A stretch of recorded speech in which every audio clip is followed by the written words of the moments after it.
Can we go back for just a second? I just wanted to make sure that that was a lot of information. I want to make sure I was following on some of that. Sure. So on slide 34, I know that you mentioned that you're recommending comprehensive closeout reports. Can you restate the months that you're saying that you would recommend that for? I would recommend it from September 10th, if that's the date that the board agrees, was the beginning of the contract period for CLI, through June 30th, 2014. Well, there's two dates here. I guess I should back up. The last payment was made in January of 2014, but the contract period extends through June 30th, 2014. All right, can we talk about that date? Sure. I'm not certain why I can't. I think it had something to do with completing your examination at the time. The original grant was for 3 years, and I think there had been an expectation that this project would be developed, hopefully to some meaningful self-sustainability in 3 years. We found ourselves in January of 2014, based almost a year ahead of ourselves. And we had not completed an examination, and for some reason we chose to extend the contract until June. I believe the extension of that contract until June is meaningless because it has no performance measures tied to it. And I feel like at some point we need to take up exactly when we want to call this project a success or a failure, and take a look at their contribution, their skin in the game relative to our skin in the game. So we did in fact extend it until June, but to continue to use that date in any fashion to measure the company is probably not prudent. And I would like to see the board at some point take up when this contract should be considered at least measurable on their side of the performance equation. So again, remember, it was a 3-year grant, and I had always figured that they would have at least 36 months to provide some level of performance, which would mean that the June date was, if we went to September 30th or October 1st, that would at least correspond with the grant period. That's all I have to say about it, but I want each of you to keep that in mind as we move forward. Well, that's certainly a board decision, but the criteria we had to work with was the contract itself. So I mean, that would be a board decision. It makes a difference from the standpoint of their contribution.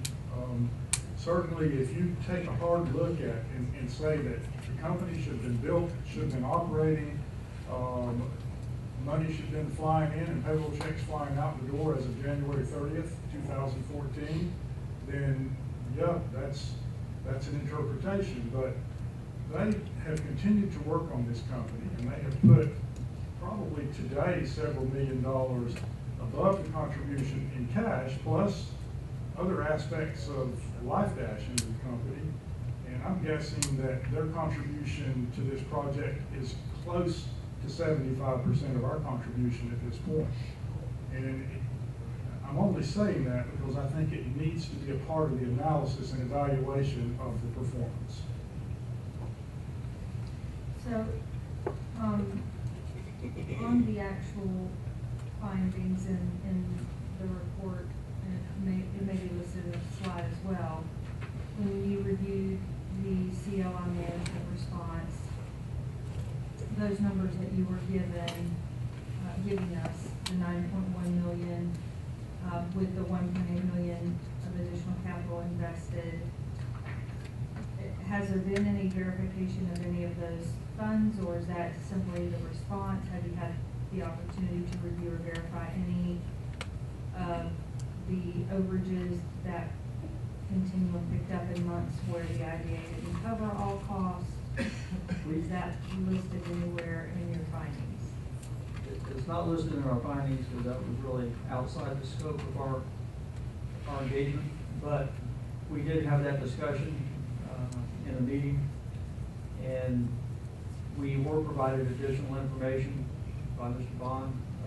We were provided bank statements and financial statements for Continuum, for Life Dash, and for Bond Medical. We did not receive them. Well, not Life, you're right, it's just Continuum and Life Dash. I know there were some adjustments, largely, well, on their books. So we focused on the bank statements, the actual cash that went out for expenditures, and we came up with slightly different amounts, but we did come up with amounts that were spent, that were in excess of the contract amount. And even if you went through June 14, even in excess of the contract amount and the question cost, projected question cost. So I realize that was out of the scope of work and, just additional review that you were doing, but can you quantify that for us with some value? I mean, is there a dollar amount that you can give us so we can think about that as we consider this process and what we need to do? Tricia has a schedule, and again, these numbers were not audited, reviewed. We don't assume any responsibility for these numbers. They were provided by Mr. Bond. So we just took the numbers he gave us, but we do have numbers to quantify that. As Mike had mentioned, the $9.1 million was a figure that was from their internal records on QuickBooks. Again, from the time that we started looking at it to the time that they arrived with the $9.1 million, there were several journal entries that were posted. We felt that our comfort level for the purposes of this, since we were not auditing, examining, or any other function for those numbers, our comfort level dated back to the bank statements. So we went through the individual bank statements and quantified the numbers that relate to checks that were dispersed, or EFTs, or things of that nature. It excluded internal transfers, though, or transfers on line of credits and things like that. So this would be the amount that actually went through the bank statements that were checks throughout the year, or throughout the entire term. And that was an $8.7 million figure through June 30th, 2014. Yeah, we haven't looked at any reconciliation and tried to work down the difference in that number, but 8.7 is still compared to 7.2, it's still. So there's about 1.5 million as of June above the contract amount, or above our obligation amount to them that was spent on the development of the project. That we saw flowing Through the cash. through the bank statement, so. You're not necessarily Like that. validating that by payroll, but you were at least able to make observations that, those charges seem to be customary with other months and were continued, over and above the $7.25 million. They did continue, well, they're still ongoing, we cut it off at June 30th, but we did see it continue through June 30th, the last information that we got. So the bank statements you reviewed were through June 30th, 2014. and so the 8.7 would have been inclusive of our $7.25 million. Correct. Yes. Starting with LifeSync Technologies all the way through CLI June 30th, 2014. You reviewed all bank statements, not just the months being marked. We were provided all bank statements, yes. Do you believe the costs exceeded the IDA investment? Again, we cannot assert that those expenses all related to the project, but Did you observe that the costs exceeded?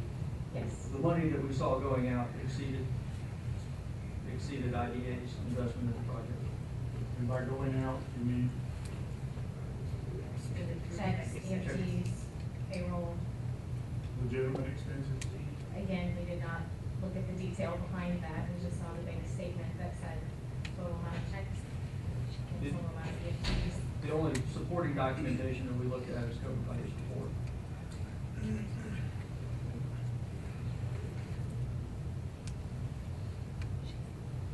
Am I up now?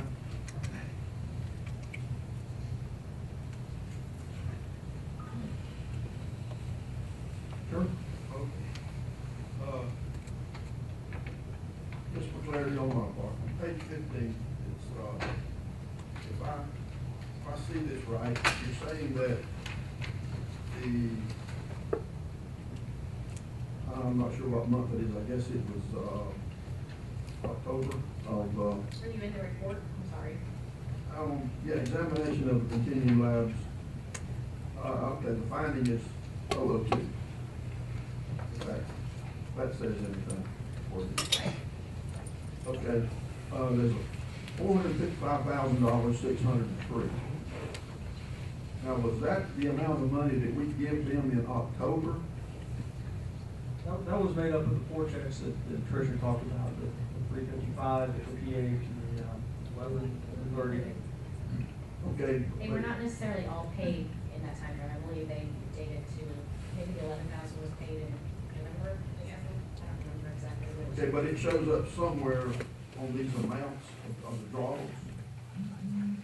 We applied them towards the expense reimbursement that was submitted for the 410,000 from September 10th Yeah, through October. they are on that schedule of draws. Okay, that we get every month as a board, that they're included on that. I didn't go back. That's where you got this information from, right? Each month? For each month here? October, November? Okay, is that, are those amounts included in these amounts that's on this, or is it somewhere else? I believe the answer is included, but I'm not sure that I followed the thought process for your question. Okay, apparently, okay,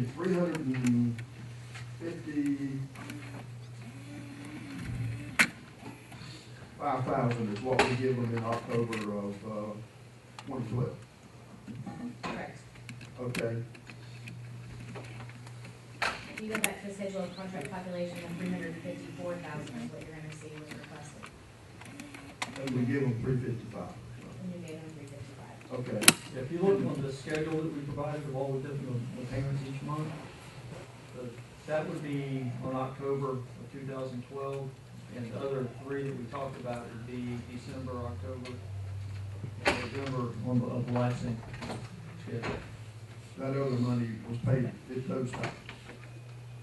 So they were, yes, Okay, so it's not part of these November, December, January, and February, it's not part of that, of those, included in those funds anywhere that we give them?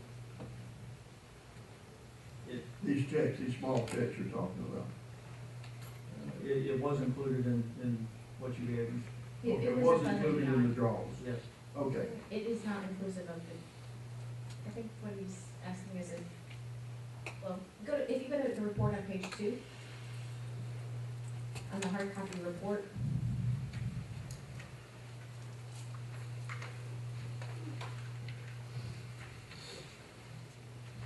the September 2012 is 58,557. Do you see that there?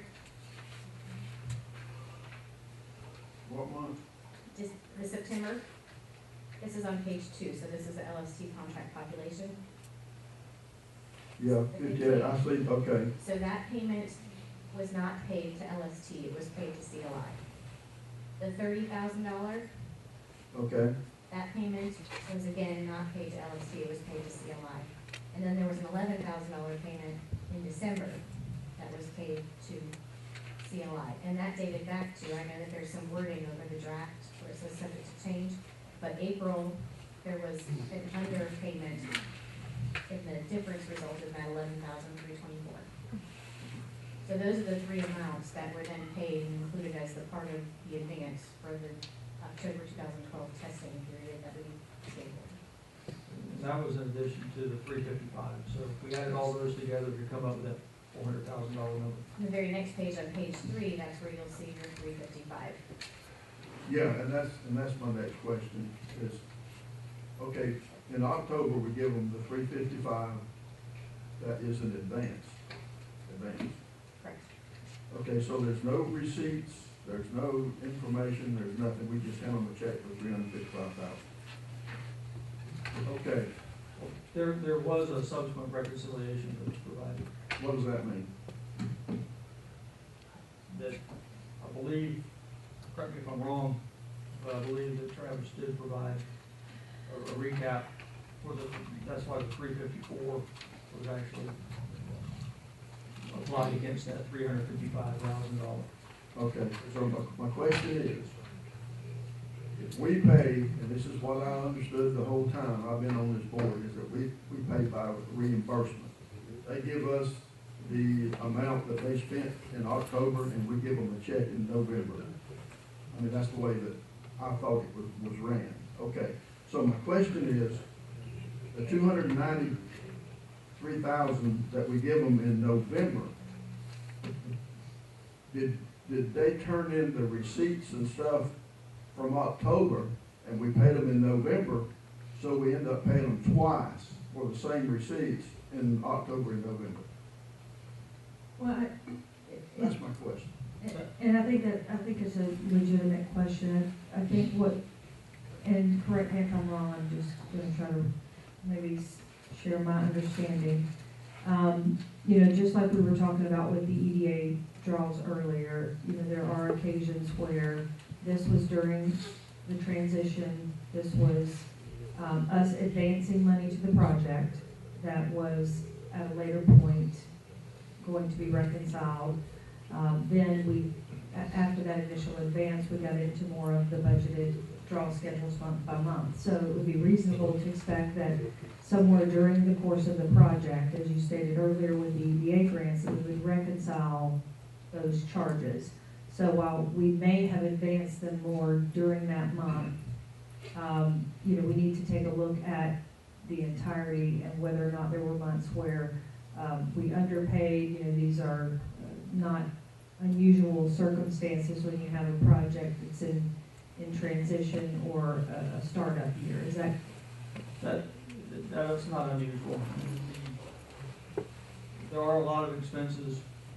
CLI was incurring payroll and a lot of other expenses that may have been hard to cover if you were getting paid a month behind. So I understand the rationale behind the advance.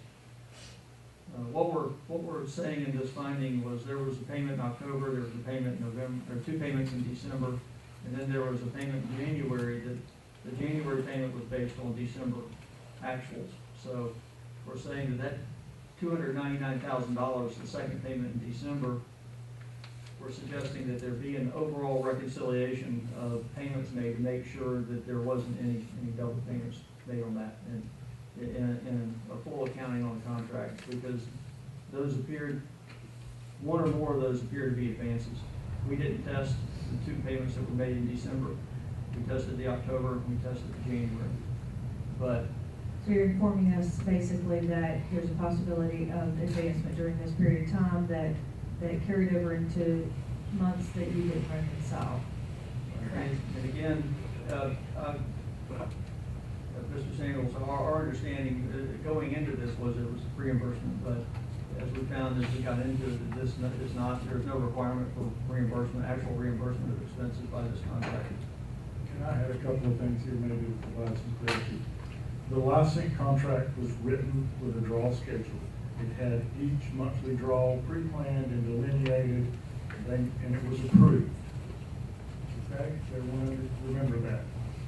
When we did the assignment and modification agreement, which is through this period of time, we continued, the board insisted that Mr. Bond not be shackled with spending money, signing contracts, committing to people to build this project. We wanted him to feel comfortable having this money.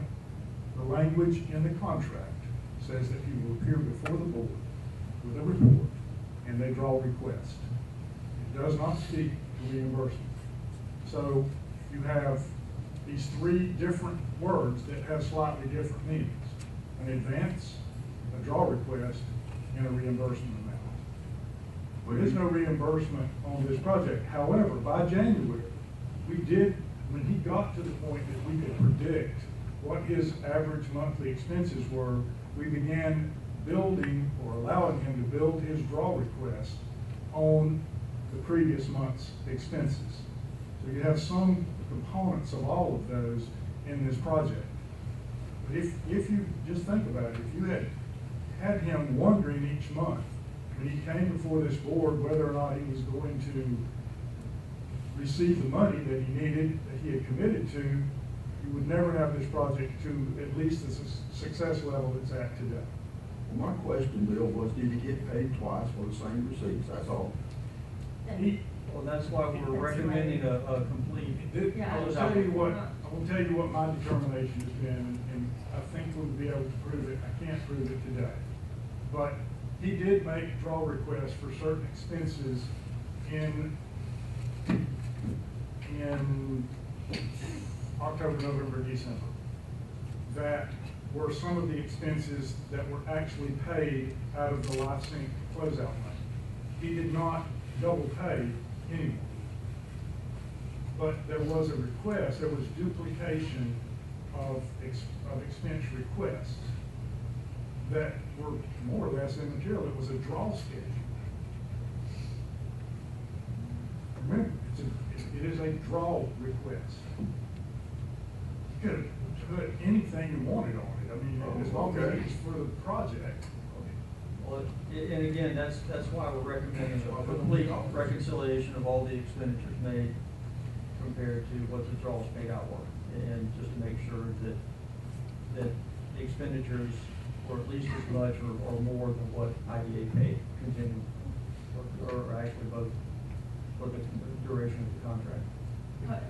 I would like to make a clarifying statement that I don't think that what Bill is proposing is that there should be no accounting for. It's just the way the contract was written was not a reimbursement based contract. It doesn't, I'm not speaking for him, but I don't think that anyone here would say that we did not intend for there to be an accounting for the funds or documentation. So I just want to make that clarifying comment. I don't believe the intent was that money was to be expended or was to be paid out in draws that wasn't actually expended on the project. I think that, you know, the intent was there was going to be at least as much or more paid out on the project as what I paid into it. And this finding 003 also does state, since there were payments made in December, theoretically the 299,912, which was the December payment, would be that advance that was left, because by the time we got to January and tested, it was based off of actual December expenses. So in theory, you've got an advance piece of the 299,912. It could have been either one of those months during that transition period, but for our purposes, they were all close to 300,000. So the 299,912 would be part of the advance that needs to be reconciled. The 44,711 from comment 002, and that was, again, to restate, the submission for actual expenses was 410,000. You had paid through the other advancements 400 and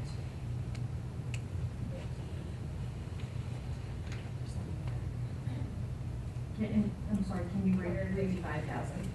Can you restate that? I have your findings 002 and 003, and Yes. The figures that you're stating need to be further reconciled. Can you just restate those figures? Is it 299,912? 299,912. And I have here 44,711. The 44,711, and then the $58,280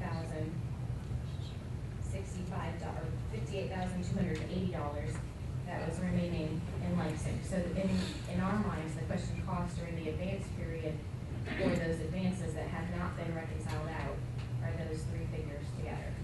The 58 is not independently listed on these two findings. It's on the low one.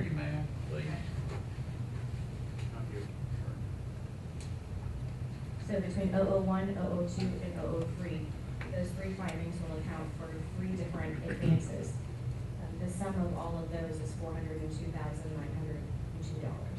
But they also involve money that was remaining on LifeSync's contract. Correct.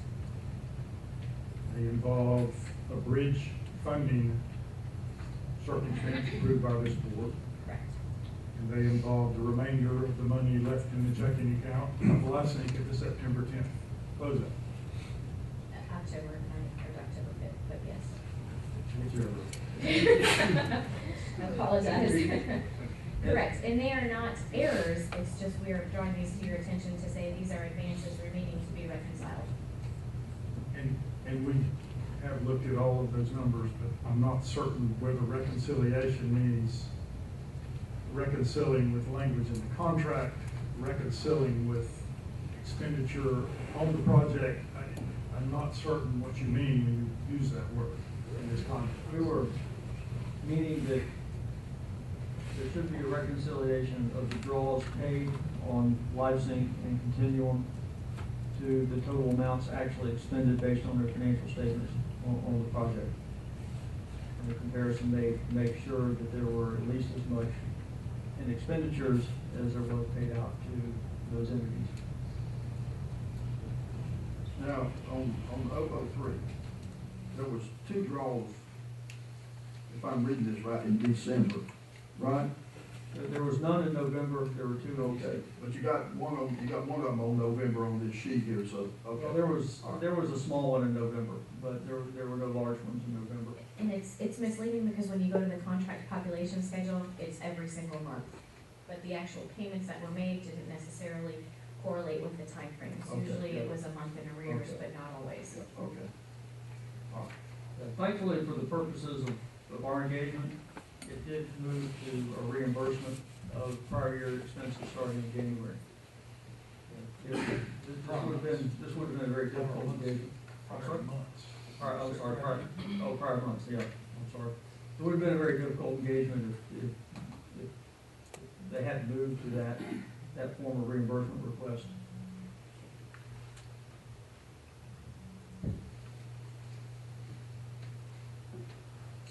Moving on to 2014-004. This is related to payroll expenses that were incurred under both contracts, the LST and the CLI contract.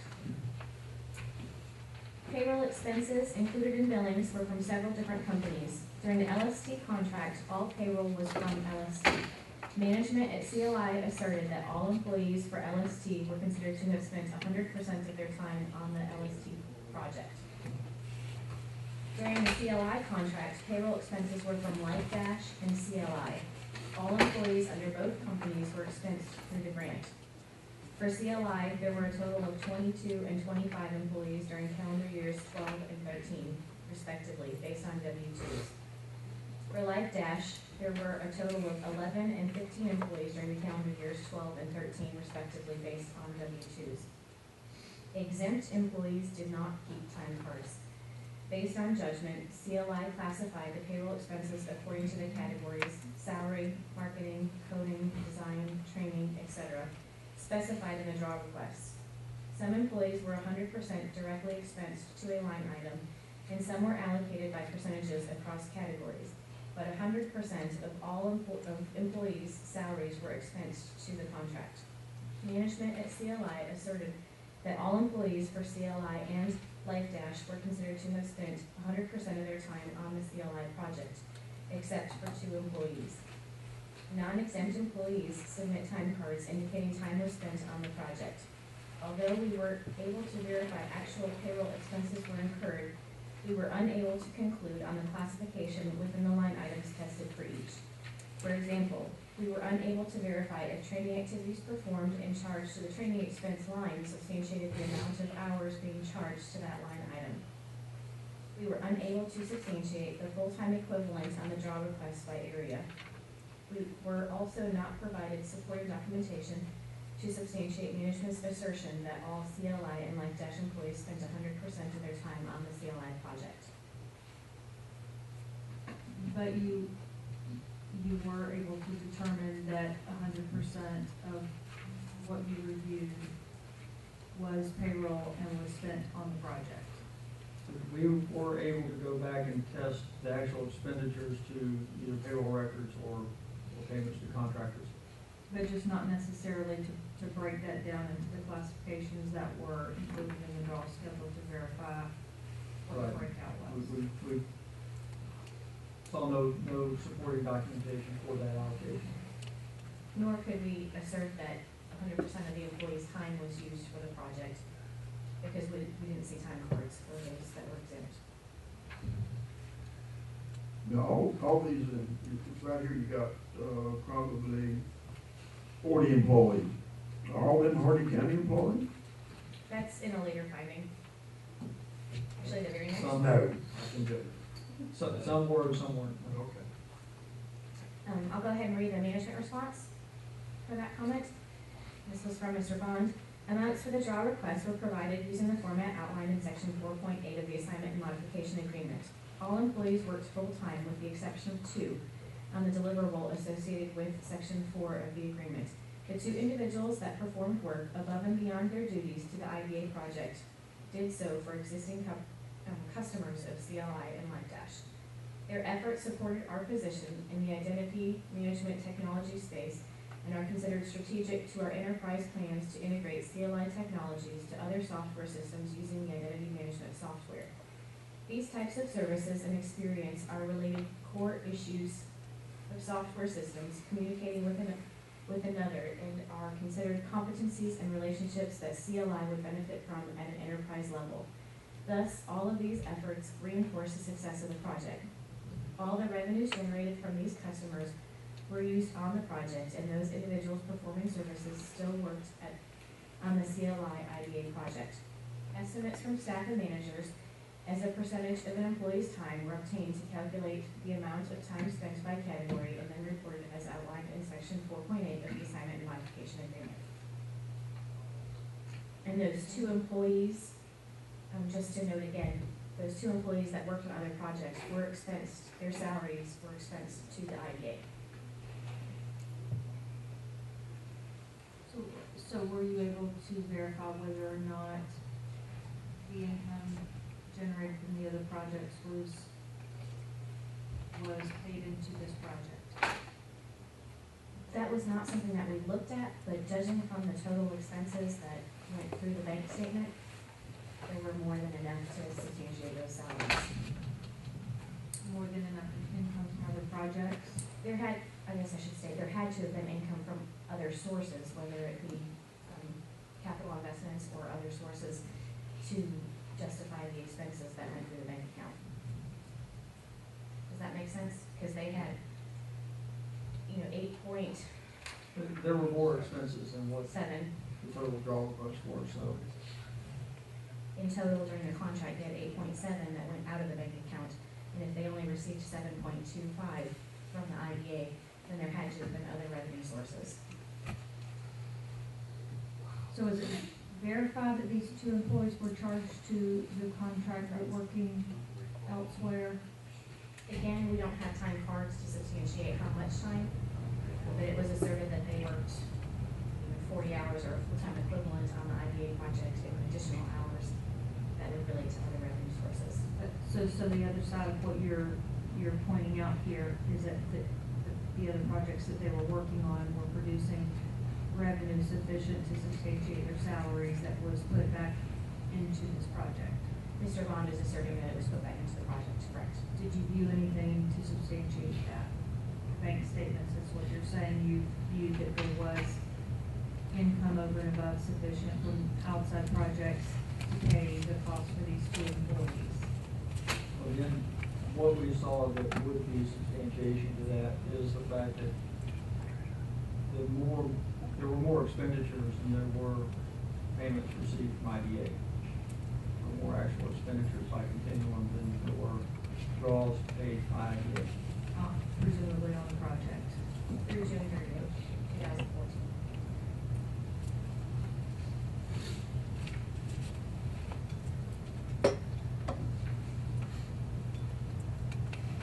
But it wasn't more money than what we put in it. Yes.